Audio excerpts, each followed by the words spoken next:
Comment se positionner sans se compromettre? Nous allons voir aujourd'hui un axe qui vous permettra de tendre vers votre intégrité.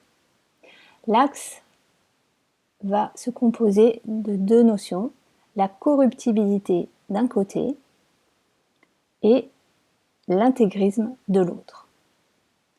La corruptibilité, c'est quand je suis influençable, que j'ai peu de limites et que je suis peu en lien avec mon socle de valeurs, c'est-à-dire que je suis capable de transgresser par besoin d'être aimé ou d'avoir une place ou garder du lien, de transgresser mon socle de valeurs.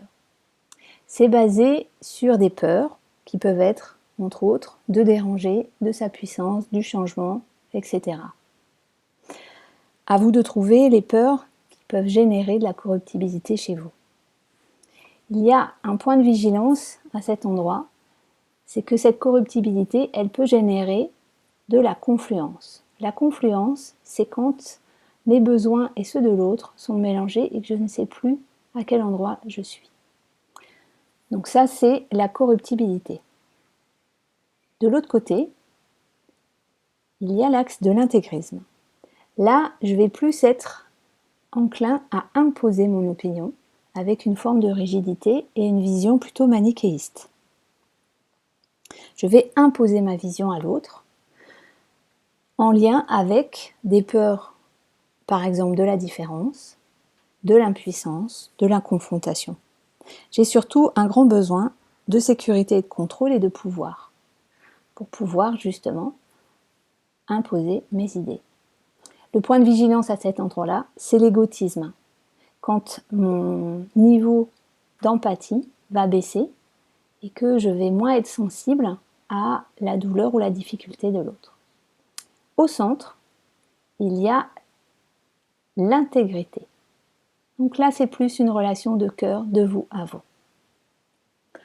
Ça va générer de l'interdépendance. Ce qui est très important, c'est que c'est basé sur le fait d'être au plus juste de ce en quoi je crois, mon socle de valeurs. C'est ce qui va générer du respect de soi et du respect de l'autre.